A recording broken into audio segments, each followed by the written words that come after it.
ನಮಸ್ಕಾರ. GTV news ಕನ್ನಡಕ್ಕೆ ಸ್ವಾಗತ. ನಾನು ನಿಮ್ಮ ವೆಂಕಟೇಶ್.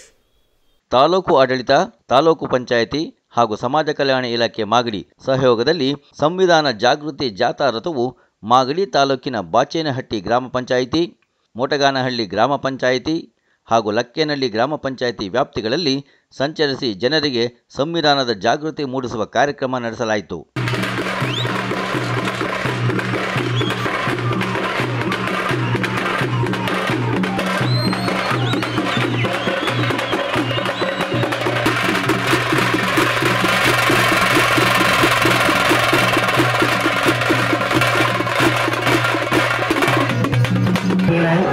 ಈ ಒಂದು ವ್ಯಾಪ್ತಿಯ ಶಾಲಾ ಮಕ್ಕಳ ಅಂಗನವಾಡಿ ಆಶಾ ಕಾರ್ಯಕರ್ತೆಯರೇ ಮತ್ತು ಸಹಾಯ ಸಂಘದ ಎಲ್ಲ ಪದಾಧಿಕಾರಿಗಳೇ, ಇವತ್ತು ಅಂಬೇಡ್ಕರ್ ಸಂವಿಧಾನ ಜಾಗೃತಿ ಜಾಥಾ ನಿಮ್ಮ ಪಂಚಾಯಿತಿ ವ್ಯಾಪ್ತಿಯಲ್ಲಿ ಆಗಮಿಸಿದೆ.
ಇವತ್ತು ಸಂವಿಧಾನದ ಜಾಗೃತಿ ಒಂದು ಕಾರ್ಯಕ್ರಮ, ಜಾಗೃತಿ ಯಾತ್ರೆ ಅಂತ ಮಾಡ್ತಾ ಇದ್ದೀವಿ, ಮತ್ತೆ ನಾವು ನೋಡ್ಕೊಂಬರ್ತಾ ಇದ್ದೀವಿ. ಇಡೀ ಭಾರತದ ಒಂದು ಸಂವಿಧಾನ ಬರೆದಂಥ ಒಂದು ಡಾಕ್ಟರ್ BR ಅಂಬೇಡ್ಕರ್ ಅವರ ಒಂದು ಸಂವಿಧಾನನ ನಾವು ಇವತ್ತು ಎಲ್ಲರೂ ಪರಿಚಯ ಮಾಡ್ಕೊಳ್ಳುವಂಥ ಒಂದು ಅವಕಾಶ ಬಂದಿದೆ ಅಂತಂದರೆ ಇವತ್ತು ನಮ್ಮ ತಾಲೂಕಿಗೆ ಬಂದಿದೆ. ಇದು 2ನೇ ಕಾರ್ಯಕ್ರಮ. ಇದನ್ನು ಮಾಡಿದಂಥ ಸರ್ಕಾರಕ್ಕೆ ನಾವು ತುಂಬ ಥ್ಯಾಂಕ್ಸ್ ಹೇಳಬೇಕು. ಯಾಕೆಂದರೆ ಇದು ಮೊದಲು ಮಾಡಬೇಕಾಗಿತ್ತು. ಈ ಮೊದಲು ಮಾಡ್ದಲೇ ಇವತ್ತರ ಮಾಡೋಲ್ಲ. ಇದಕ್ಕೆ ಒಂದು ನಾವು ಅವ್ರಿಗೆ ತುಂಬ ಹೃದಯದ ಸ್ವಾಗತ ಮಾಡಬೇಕಾಗ್ತದೆ. ಸಂವಿಧಾನ ಯಾಕೆ ಬೇಕಾಯಿತು ಅಂತ. ಸಂವಿಧಾನ ಬರೋದು ಮೊದಲು ಜನ ಇದ್ರು, ಬುದ್ಧ ಇದ್ರು, ಬಸವಣ್ಣರಿದ್ರು, ಅಲ್ಲಿಂದ ಇದ್ರು, ಹಿಂದೆ ಸಮಾಜ ಸುಧಾರಕರು ಯೇಸು ಕ್ರಿಸ್ತರಿದ್ರು, ಪೈಗಂಬರಿದ್ರು, ಎಲ್ಲ ಇದ್ರು. ಅವತ್ತೂ ಒಂದು ಸಂವಿಧಾನ ಏನಿತ್ತು ಅನ್ನೋದಂತಂದ್ರೆ ಅವತ್ತು ಒಂದು ಮಾತುಗಳು ಏನೇನು ಮಾಡಬೇಕು, ಮನುಷ್ಯ ಏನೇನು ಮಾಡಬೇಕು ಅನ್ನೋದು ಒಂದು ಕಟ್ಟಡೆ ಇದು ಒಂದಿತ್ತು. ಏನೇನು ಮಾಡಬೇಕು ಅಂತ ಇತ್ತು ಒಂದು. ಅದು ಏನಪ್ಪ ಇತ್ತಪ್ಪ ಅಂದರೆ ಮನು ಸಂಸ್ಕೃತಿ ಇತ್ತು.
ಸಮಾಜವಾದಿ ಸರ್ವಧರ್ಮ ಸಮಭಾವದ ಪ್ರಜಾಸತ್ತಾತ್ಮಕ ಗಣರಾಜ್ಯವಾಗಿ ರಚಿಸಲು ಮತ್ತು ಅದರ ಸಮಸ್ತ ನಾಗರಿಕರಿಗೆ ಸಾಮಾಜಿಕ ಆರ್ಥಿಕ ಮತ್ತು ರಾಜಕೀಯ ನ್ಯಾಯ ವಿಚಾರ ಅಭಿವ್ಯಕ್ತಿ ವಿಶ್ವಾಸ ಧರ್ಮಶ್ರದ್ಧೆ ಉಪಾಸನಾ ಸ್ವಾತಂತ್ರ್ಯ ಸ್ಥಾನಮಾನ ಹಾಗೂ ಅವಕಾಶ ಸಮಾನತೆ ದೊರೆಯುವಂತೆ ಮಾಡಲು ಮತ್ತು ವ್ಯಕ್ತಿ ಗೌರವವನ್ನು ರಾಷ್ಟ್ರದ ಏಕತೆಯನ್ನು ಹಾಗೂ ಅಖಂಡತೆಯನ್ನು ಸುನಿಶ್ಚಿತಗೊಳಿಸಿ ಅವರಲ್ಲಿ ಮಾತೃಭಾವನೆಯನ್ನು ವೃದ್ಧಿಗೊಳಿಸಲು ಶ್ರದ್ಧಾಪೂರ್ವಕ ಸಂಕಲ್ಪ ಮಾಡಿದವರಾಗಿ ನಮ್ಮ ಸಂವಿಧಾನ ಸಭೆಯಲ್ಲಿ 1940ನೇ ಇಸ್ವಿಯ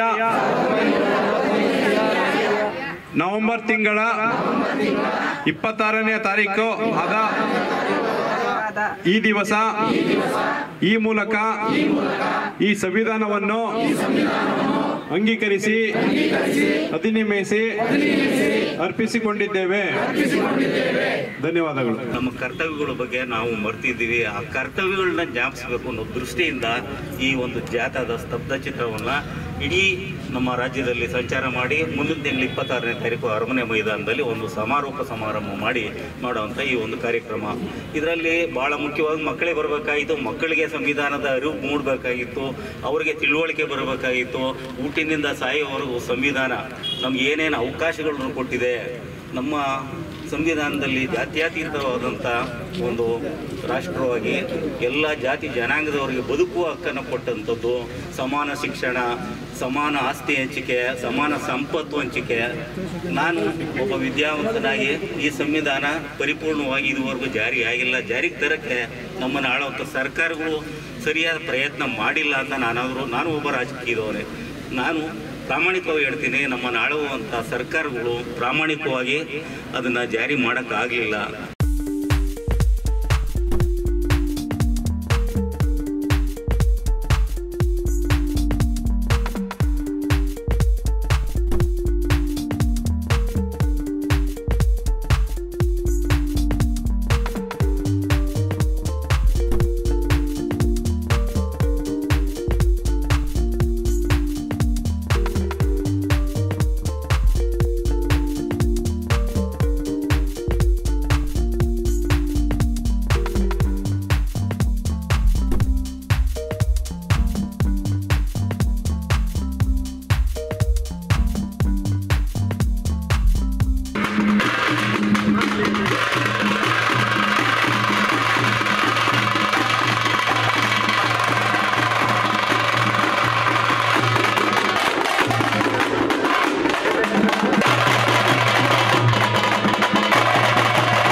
ಕಾರ್ಯಕ್ರಮವನ್ನು ಹಮ್ಮಿಕೊಳ್ಳಲಾಗಿರುತ್ತದೆ. ಹಾಗಾಗಿ ಈ ದಿನದಂದು ಲಕ್ಕನಹಳ್ಳಿ ಗ್ರಾಮ ಪಂಚಾಯತಿನಲ್ಲಿ ಸಂವಿಧಾನ ಜಾಗೃತಿ ಜಾಥಾ ಸ್ತಬ್ಧಚಿತ್ರ ರಥವು ಈ ಒಂದು ಕಾರ್ಯಕ್ರಮದಲ್ಲಿ ನಾವು ಈ ಗ್ರಾಮ ಪಂಚಾಯತಿಗೆ ಬರಮಾಡಿಕೊಂಡಿದ್ದೇವೆ. ಎಲ್ಲ ಸಮಾಜವೂ ಒಂದೇ ಜನ, ಇಡೀ ದೇಶದಲ್ಲಿರ್ತಕ್ಕಂಥ ಎಲ್ಲ ಸಮಾಜದವರಿಗೂ ಕೂಡ ಸೂರ್ಯ ಕೊಡ್ತಕ್ಕಂಥ ಒಂದೇ ಬೆಳಕು. ಅದೇ ರೀತಿ ಇಡೀ ದೇಶದಲ್ಲಿರ್ತಕ್ಕಂಥ ಎಲ್ಲ ವರ್ಗದ ಜನರಿಗೆ, ಎಲ್ಲ ಸಮಾಜದ ಜನರಿಗೆ ಬಾಬಾ ಸಾಹೇಬ್ ಅಂಬೇಡ್ಕರ್ ಕೊಟ್ಟಿದಂತ ಸಂವಿಧಾನ ಅದು ಉತ್ತಮವಾಗಿ ಎಲ್ಲರೂ ಕೂಡ ಸ್ವೀಕರಿಸಬೇಕು ಅಂತ ಸ್ವೀಕರಿಸುವ ಒಂದು ಸಂಬಂಧ ಅಂತ ಹೇಳಿ ಈ ಮಾತಲ್ಲಿ ಸಂದರ್ಭದಲ್ಲಿ ಹೇಳಲಿಕ್ಕೆ ಬಯಸ್ತೀನಿ. ಬಂಧುಗಳು, ಯಾವುದೇ ಒಂದು ಸಮಾಜಕ್ಕೆ ಸೀಮಿತವಾದವರಲ್ಲ, ಯಾವುದೇ ಒಂದು ವರ್ಗಕ್ಕೆ ಅಂಬೇಡ್ಕರ್ ಸೀಮಿತವಾದವರಲ್ಲ. ಇಡೀ ದೇಶದಲ್ಲಿರ್ತಕ್ಕಂಥ ಎಲ್ಲ ಸಮಾಜಕ್ಕೆ, ಎಲ್ಲ ವರ್ಗದವರಿಗೆ, ಎಲ್ಲ ಜನಾಂಗಕ್ಕೆ ಇವರು ಉತ್ತಮವಾದ ಒಂದು ಶಕ್ತಿಯನ್ನು ಕೊಟ್ಟಿರ್ತಕ್ಕಂಥದ್ದು. ಇವತ್ತು ರಾಜಕೀಯದಲ್ಲಿರ್ಬೋದು, ಇವತ್ತು ಕೆಟಗಿರಿ ಯಾವುದೇ ಒಂದು ಗ್ರಾಮಕ್ಕೆ ಸೀಮಿತವಾದ ಸದಸ್ಯರು ತಾವು ನೋಡ್ತಾ ಇದ್ದೀರಾ ಅಂತ ಹೇಳಿದ್ರೆ ಅದು ಅಂಬೇಡ್ಕರ್ ಕೊಟ್ಟಂತ ಕೊಡುಗೆ ಅಂತ ಮಾತ್ರ ತಾವು ಮರೆಯಬಾರದು ಅಂತ ನಾನು ಹೇಳಿ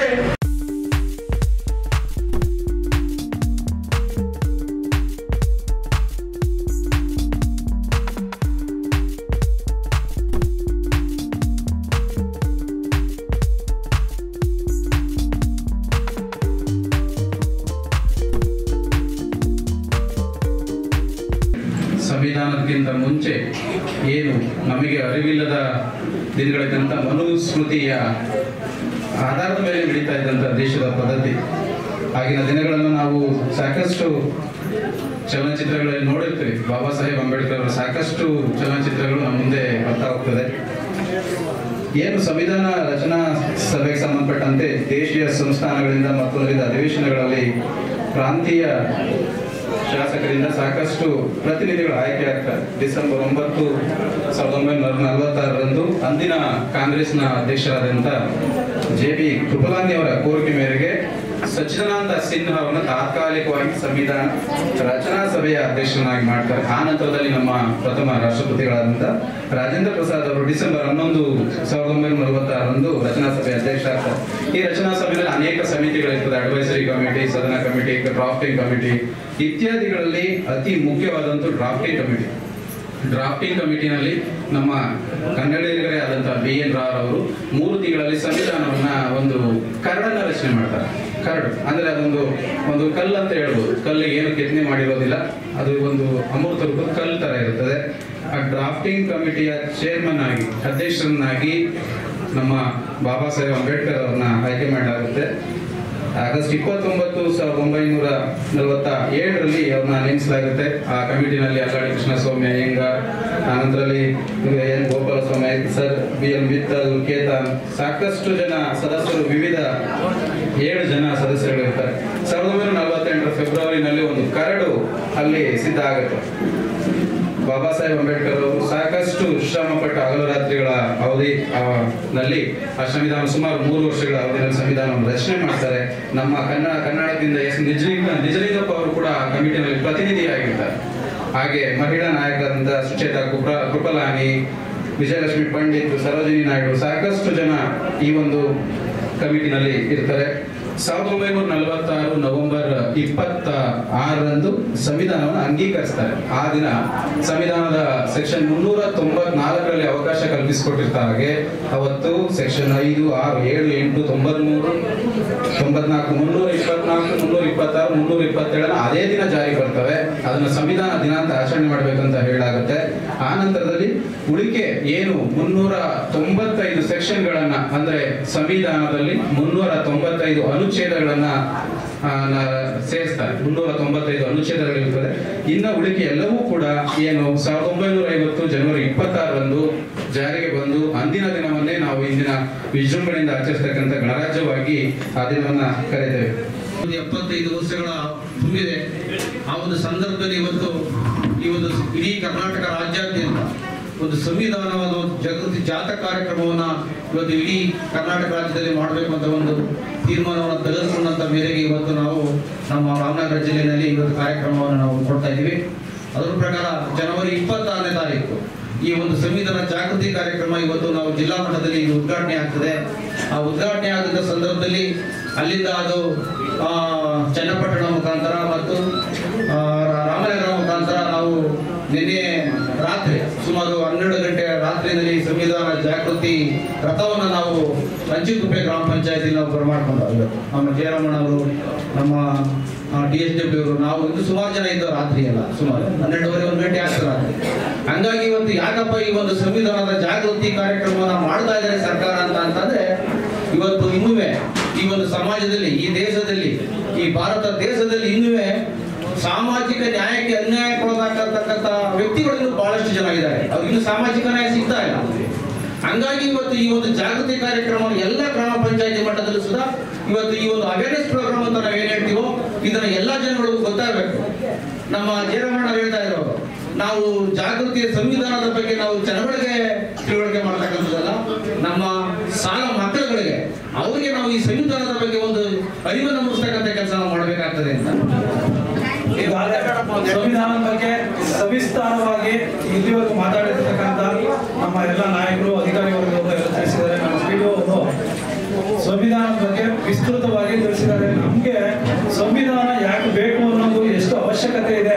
ಯಾಕೆಂದ್ರೆ ಭಾರತ ದೇಶದಲ್ಲಿ 140 ಕೋಟಿ ಜನಸಂಖ್ಯೆಯನ್ನ ಕಂಟ್ರೋಲ್ ಮಾಡೋದು ಅಷ್ಟು ಸುಲಭ ಅಲ್ಲ. ಯಾರೇ ವ್ಯಕ್ತಿ ಆಗಲಿ ಭಾರತ ಸಂವಿಧಾನದ ಚೌಕಟ್ಟಿನೊಳಗೆ ನಡೀಬೇಕಾಗುತ್ತೆ. ನಮ್ಗೆ ಕೊಟ್ಟಿರ್ತಕ್ಕಂಥ ಮೂಲಭೂತ ಹಕ್ಕುಗಳೇನಿದೆ, ಹಕ್ಕುಗಳಿಗೆ ಒಂದು ಕಾನೂನಿನ ಅಡಿನಲ್ಲಿ, ಚೌಕಟ್ಟಿನಲ್ಲಿ ನಮಗೆ ಇವತ್ತು ಏನಾದ್ರು ನಾನು ಗ್ರಾಮ ಪಂಚಾಯತಿ ಅಧ್ಯಕ್ಷ ಆಗಿದ್ದೀನಿ ಅಂದ್ರೆ ಅದು ಬಾಬಾ ಸಾಹೇಬ್ ಅಂಬೇಡ್ಕರ್ ಕೊಟ್ಟಂತಕ್ಕ ಒಂದು ಸಂವಿಧಾನದ ಅಡಿಯಲ್ಲಿ ನಾನು ಇಲ್ಲಿ ಅಧ್ಯಕ್ಷ ಆಗಿದ್ದೀನಿ. ಇಲ್ಲದೆ ನಮ್ಮಂತವ್ರು ಇಲ್ಲಿ ಅಧ್ಯಕ್ಷ ಆಗಕ್ಕೆ ಸಾಧ್ಯನೇ ಇರಲಿಲ್ಲ.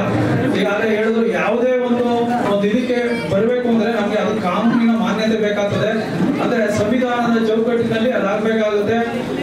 ನಮ್ಮ ಗ್ರಾಮ ಪಂಚಾಯತಿ ವಿಚಾರವಾಗಿ ನಾನು ಹೇಳ್ಬೇಕು ಅಂದ್ರೆ ಬಲವಂತರಾಯ್ ಕಮಿಟಿ ಅಂತ ಹೇಳ್ತಾರೆ. ಬಲವಂತರಾಯ್ ಕಮಿಟಿ ಮಾಡಿದ್ರು ಕೂಡ ಅದು ಹೆಚ್ಚಿಗೆ ಸಕ್ಸಸ್ ಆಗಿರ್ಲಿಲ್ಲ. ಪ್ರಥಮವಾಗಿ ನಮ್ಮ ಕರ್ನಾಟಕದಲ್ಲಿನೇ ಕಾಂಗ್ರೆಸ್ ಸರ್ಕಾರ ಬಂದಾಗ ಅಬ್ದುಲ್ ನಜೀರ್ ಸಾಬ್ ಅವರು ಗ್ರಾಮೀಣಾಭಿವೃದ್ಧಿ ಖಾತೆಯನ್ನ ಪಡೆದ ಮೇಲೆ ಗ್ರಾಮೀಣ ಜನರಿಗೆ ಅಧಿಕಾರವನ್ನು ಕೊಡಬೇಕು, ಗ್ರಾಮೀಣ ಜನರಿಗೆ ಏನ್ ಬೇಕು, ಅಲ್ಲಿ ಏನು ಸಮಸ್ಯೆ ಇದೆ ಅವರಿಂದನೇ ನಡಿಬೇಕು ಅನ್ನೋ ಒಂದು ಉದ್ದೇಶವನ್ನು ಇಟ್ಕೊಂಡು 2 ಹಂತದ ಒಂದು ಇದನ್ನ ಮಾಡಿದ್ರು. ಮಂಡಲ್ ಪಂಚಾಯತಿ ಮತ್ತೆ ಅವಾಗ ಜಿಲ್ಲಾ ಪರಿಷತ್ ಅಂತ ಮಾಡಿದ್ರು. 2 ಹಂತದ್ದು ಮಂಡಲ್ ಪಂಚಾಯತಿನಲ್ಲಿ ಅಧ್ಯಕ್ಷರಿಗೆ ಪ್ರಧಾನರು, ಅಂದ್ರೆ ಈ ದೇಶದ ಪ್ರಧಾನಿಗೆ ಸಮನಾಗಿರ್ತಕ್ಕಂಥ ಹುದ್ದೆ ಪ್ರಧಾನ ಹುದ್ದೆ ಅಂತ ಅವಾಗ 83ರಲ್ಲಿ ಮಾಡಿದ್ರು. ಬಹಳ ಸಕ್ಸಸ್ ಆಯ್ತು. ಮಂಡಲ್ ಪಂಚಾಯತಿ ಮತ್ತೆ ಪರಿಷತ್ತು ಬಹಳ ಯಶಸ್ವಿಯಾಗಿ ನಡೀತು. ಇದನ್ನ ರಾಜೀವ್ ಗಾಂಧಿ ಅವರು ಮನಗಂಡು ಕರ್ನಾಟಕ ಸರ್ಕಾರ ಕರ್ನಾಟಕದಲ್ಲಿ ಇದು ಯಶಸ್ವಿಯಾಗಿದ್ದನ್ನ ಅದನ್ನ ಅಧ್ಯಯನ ಮಾಡಿಸಿ ಇದನ್ನ ಇಡೀ ಭಾರತ ದೇಶಕ್ಕೆ ತರಬೇಕು ಅಂತ ಹೇಳ್ಬಿಟ್ಟು 93ರಲ್ಲಿ ಅದನ್ನ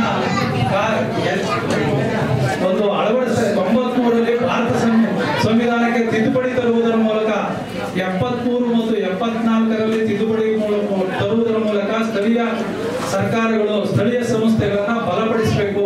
ಅಲ್ಲಿ ಸ್ಥಳೀಯವಾಗಿ ಏನೇನು ಸಮಸ್ಯೆ ಇದೆ ಅದನ್ನ ಅರಿತುಕೊಂಡು ಅಲ್ಲೇ ಒಂದು ಇದು ಮಾಡಬೇಕು ಅಂತ ಹೇಳಿ ಡಿಸೆಂಟ್ರಲೈಸೇಷನ್, ಅಧಿಕಾರ ವಿಕೇಂದ್ರೀಕರಣವನ್ನ ಮಾಡಿ ಹೆಚ್ಚಿಗೆ ಅಧಿಕಾರವನ್ನ ಗ್ರಾಮಗಳಿಗೆ ಕೊಟ್ಟು ಗ್ರಾಮ ಪಂಚಾಯತಿಗಳು ನಡೀಲಿ ಅಂತ ಒಂದು ಅಧಿಕಾರ ಕೊಟ್ಟಿದ್ದಾರೆ. ಆದ್ರೆ ಇವತ್ತಿನ ಪರಿಸ್ಥಿತಿನಲ್ಲಿ ಅದನ್ನೆಲ್ಲ ಸ್ವಲ್ಪ ಎಲ್ಲ ಅಧಿಕಾರಿ ವೃಂದದವರು ಅದನ್ನ ಯಶಸ್ವಿಯಾಗಿ ಇದು ಮಾಡಕ್ಕೆ ಬಿಡ್ತಾ ಇಲ್ಲ.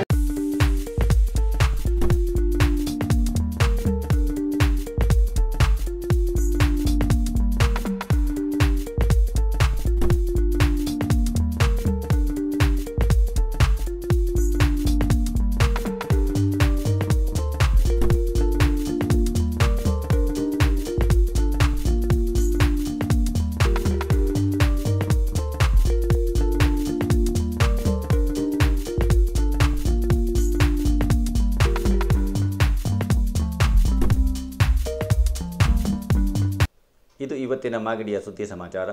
ನಿರಂತರ ಸುದ್ದಿ ಸಮಾಚಾರಕ್ಕೆ ವೀಕ್ಷಿಸಿ ನಿಮ್ಮ GTV ನ್ಯೂಸ್ ಕನ್ನಡವನ್ನು. ವಂದನೆಗಳು.